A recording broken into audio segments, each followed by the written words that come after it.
మారుతున్న ప్రపంచ రాజకీయాల్లో భారత్ కేవలం ఒక ప్రాంతీయ శక్తిగా కాదు, గ్లోబల్ సమీకరణాలను ప్రభావితం చేసే దేశంగా వేగంగా ఎదుగుతోంది. విదేశాంగ మంత్రి ఎస్ జయశంకర్ బల్గేరియా పర్యటన, గ్రీస్ సైప్రస్లతో వ్యూహాత్మక భాగస్వామ్యాలు, యూరోప్లో వేగంగా విస్తరిస్తోన్న భారత దౌత్య అడుగులు న్యూఢిల్లీ కొత్త గ్లోబల్ వ్యూహానికి స్పష్టమైన సంకేతాలుగా మారాయి. చైనా విస్తరణవాదం, టర్కీ, పాకిస్తాన్ కూటమి సవాళ్ల మధ్య ప్రధాని మోడీ నేతృత్వంలో భారత్ ఎలా ఒక కొత్త గ్లోబల్ పవర్ ప్లేయర్గా ఎదుగుతోంది? Let's watch the story. భారతదేశ విదేశాంగ మంత్రి డాక్టర్ ఎస్ జయశంకర్ బల్గేరియా రాజధాని సోఫియాలో ఆ దేశ విదేశాంగ అధికారితో జరిపిన తాజా భేటీ అంతర్జాతీయ శక్తుల పునర్వ్యవస్థీకరణ వేగవంతం అవుతున్న తరుణంలో యూరోప్ ఖండంలోకి భారత్ తన దౌత్య పరిధిని ఎంత పటిష్టంగా విస్తరిస్తుందో చెప్పడానికి ఒక స్పష్టమైన నిదర్శనం. దక్షిణాసియా లేదా హిందూ మహాసముద్ర ప్రాంతానికే పరిమితమై ఉన్న తన వ్యూహాత్మక పరిధిని దాటి ఇప్పుడు న్యూఢిల్లీ బహుముఖ వ్యూహాత్మక ఫ్రంట్లలో తన స్థానాన్ని అత్యంత వేగంగా బలోపేతం చేసుకుంటోంది. ఉక్రెయిన్ సంక్షోభం తర్వాత మారినటువంటి భౌగోళిక రాజకీయ పరిస్థితుల నేపథ్యంలో యూరోప్ ఖండం ఇప్పుడు భారత విదేశాంగ విధానంలో అత్యంత ప్రాధాన్యత కలిగిన ప్రాంతంగా అవతరించింది. కేవలం పశ్చిమ యూరోప్లోని అగ్రదేశాలైన ఫ్రాన్స్, జర్మనీలతోనే కాకుండా బల్గేరియా, హంగరీ, పోలాండ్ వంటి తూర్పు మరియు మధ్య ఐరోపా దేశాలతో దౌత్య సంబంధాలను ముమ్మరం చేయడం ద్వారా భారత్ సరఫరా గొలుసుల వైవిధ్యీకరణ, సాంకేతిక భాగస్వామ్యం మరియు రక్షణ రంగ సహకారంలో సరికొత్త మైలురాళ్లను అధిగమిస్తోంది. పాతతరం అలీన విధాన ముద్రను పూర్తిగా పక్కనబెట్టి జాతీయ ప్రయోజనాలే పరమావధిగా సాగుతోన్న భారత మల్టీ అలైన్మెంట్ దౌత్యం నేడు ఐరోపా సమాజంలో భారత్ను ఒక నమ్మకమైన, అనివార్యమైన గ్లోబల్ పార్ట్నర్గా నిలబెట్టింది. చైనా యొక్క బెల్ట్ అండ్ రోడ్ ఇనిషియేటివ్కు ప్రత్యామ్నాయంగా నిలిచే ఆర్థిక కారిడార్ల నిర్మాణం మరియు ఐరోపా సమాఖ్యతో ఫ్రీ ట్రేడ్ అగ్రిమెంట్ చర్చలను వేగవంతం చేయడం ద్వారా భారత్ పశ్చిమ దేశాలతో రక్షణ పరంగానే కాకుండా దీర్ఘకాలిక ఆర్థిక వ్యూహాల పరంగా కూడా చేతులు కలుపుతోంది. ఈ క్రమంలో యూరోప్లో చిన్న దేశాలను సైతం భారత్ను ఒక గ్లోబల్ లీడర్గా గుర్తిస్తూ తమ దేశాల భద్రత మరియు వాణిజ్య అవసరాల కోసం న్యూఢిల్లీ వైపు చూడడం అంతర్జాతీయ దౌత్య రంగంలో సంభవిస్తోన్న అతిపెద్ద మార్పుగా చెప్పవచ్చు. యూరోప్ సహా తూర్పు మధ్యధరా ప్రాంతాల్లో భారత్ వేగంగా విస్తరిస్తోన్న వ్యూహాత్మక అడుగుజాడలు అంతర్జాతీయ చదరంగంలో ఒక నయా శక్తీకరణకు నాంది పలికాయి. గ్రీస్ మరియు సైప్రస్ దేశాలతో భారతదేశం ఏర్పరచుకుంటోన్న లోతైన రక్షణ మరియు దౌత్య సంబంధాలు కేవలం ద్వైపాక్షిక వాణిజ్యానికి మాత్రమే పరిమితం కాలేదు. అవి ఈ ప్రాంతపు భౌగోళిక రాజకీయ ఈక్వేషన్స్ను పూర్తిగా మార్చేస్తున్నాయి.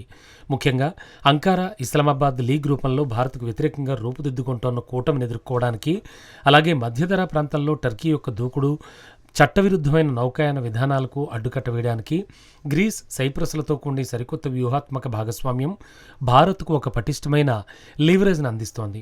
ఐరాస వేదికలపై కశ్మీర్ అంశంలో పాకిస్తాన్కు టర్కీ బహిరంగంగా మద్దతిస్తున్న తరుణంలో సైప్రస్ ప్రాంతీయ సార్వభౌమత్వానికి భారత్ పూర్తి స్థాయిలో మద్దతు ప్రకటించడం ద్వారా న్యూఢిల్లీ తన దూకుడు దౌత్యాన్ని ప్రదర్శించింది.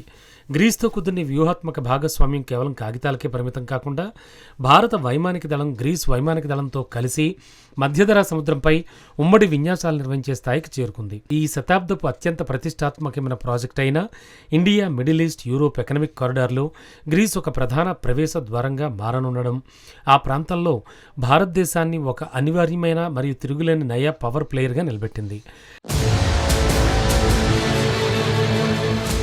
టర్కీ మరియు పాకిస్తాన్లు కలిసి డిఫెన్స్ రంగంలో చేస్తున్న ఉమ్మడి ప్రయోగాలకు అడ్డుకట్టవేస్తూ మధ్యధరా సముద్రంలో గ్రీస్ మరియు సైప్రస్ దేశాల ప్రాదేశిక అఖండతను భారత్ సమర్థించడం ద్వారా ప్రపంచంలో ఎక్కడైనా అంతర్జాతీయ చట్టాలకు కట్టుబడి ఉండే శక్తుల పక్షాన తాము ఉంటామని భారత్ స్పష్టం చేసింది.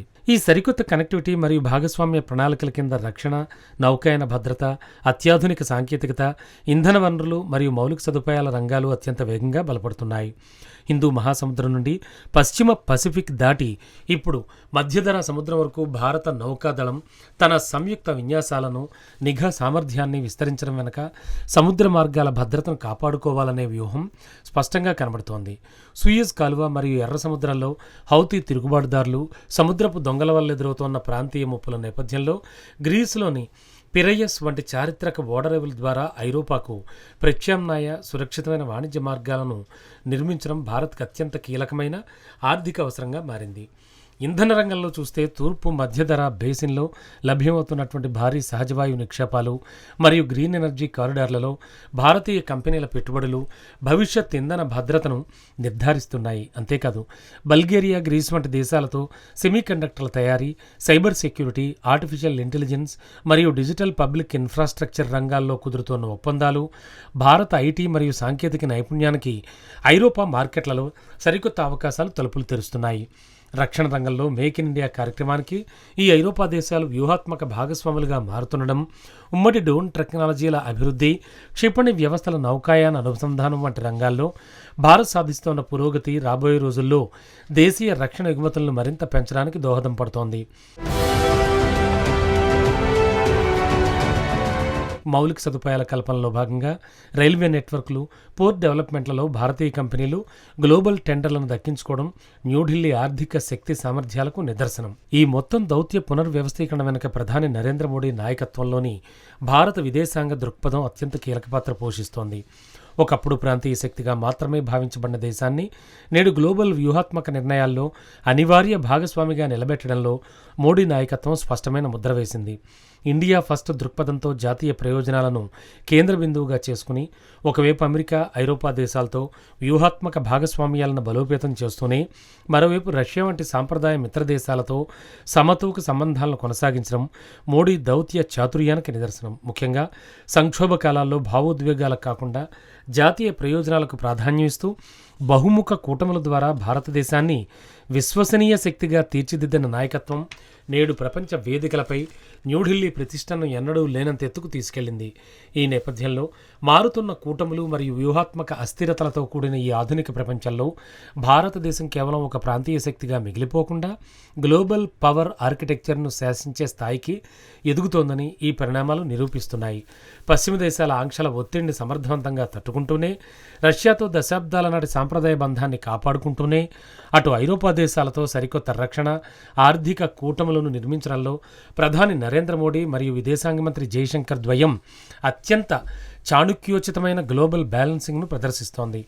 ఐరోపా ఇప్పుడు భారతదేశానికి కేవలం ఒక సాధారణ వాణిజ్య భాగస్వామి కాదు, అది భారతదేశ భౌగోళిక వ్యూహాత్మక ప్రయోజనాలకు అత్యంత కీలకమైన రక్షణ వలయంగా రూపాంతరం చెందింది. ఈశాన్య ఐరోపాలోని బల్గేరియా నుండి దక్షిణ ఐరోపాలోని గ్రీస్, సైప్రస్ వరకు విస్తరించిన ఈ దౌత్య శృంఖల బహుధ్రువ ప్రపంచంలో భారతదేశపు విశ్వసనీయతను గ్లోబల్ సౌత్ మరియు గ్లోబల్ నార్త్ దేశాల మధ్య వారధిగా భారత్ పోషిస్తోన్న పాత్రను మరింత పటిష్టం చేస్తోంది. అంతిమంగా మధ్యధర సమీకరణంలో మరియు ఐరోపా దౌత్య పరిధిలో భారత్ సాధిస్తోన్న ఈ వ్యూహాత్మక పురోగతి కేవలం తాత్కాలిక ప్రయోజనాల కోసం చేసింది కాదు. ఇది రాబోయే 50 సంవత్సరాల భారత భద్రత, ఆర్థిక శ్రేయస్సు మరియు అంతర్జాతీయ రాజకీయాల్లో న్యూఢిల్లీ నిర్వహించబోయే అగ్రగామి పాత్రకు అత్యంత బలమైన మరియు శాశ్వతమైన పునాదిగా నిలుస్తుంది. భవిష్యత్తులో ఏర్పడే గ్లోబల్ ఆర్డర్లోనైనా భారతదేశం యొక్క సంపూర్ణ ఆమోదం మరియు భాగస్వామ్యం లేకుండా ఏ అంతర్జాతీయ నిర్ణయము సాధ్యం కాదనే గంభీరమైన సందేశాన్ని ఈ దౌత్య విస్తరణ ప్రపంచానికి చాటి చెప్పింది. బల్గేరియా నుండి గ్రీస్, సైప్రస్ వరకు విస్తరించిన భారత దౌత్య శృంఖల ఒక విషయం స్పష్టం చేస్తోంది. ప్రపంచ శక్తి సమీకరణాల్లో భారత్ ఇప్పుడు ప్రేక్షకుడు కాదు, నిర్ణాయక పాత్రధారి. మోడీ, జయశంకర్ ద్వయం అమలు చేస్తోన్న వ్యూహాత్మక దౌత్యం భారత్ను కేవలం ప్రాంతీయ శక్తిగానే కాకుండా గ్లోబల్ ఆర్డర్ను ప్రభావితం చేసే స్థాయికి తీసుకెళ్తోంది. రాబోయే దశాబ్దాల్లో ప్రపంచ వేదికలపై భారత్ పాత్ర మరింత బలపడనుందనే సంకేతాలను ఈ పరిణామాలు స్పష్టంగా ఇస్తున్నాయి.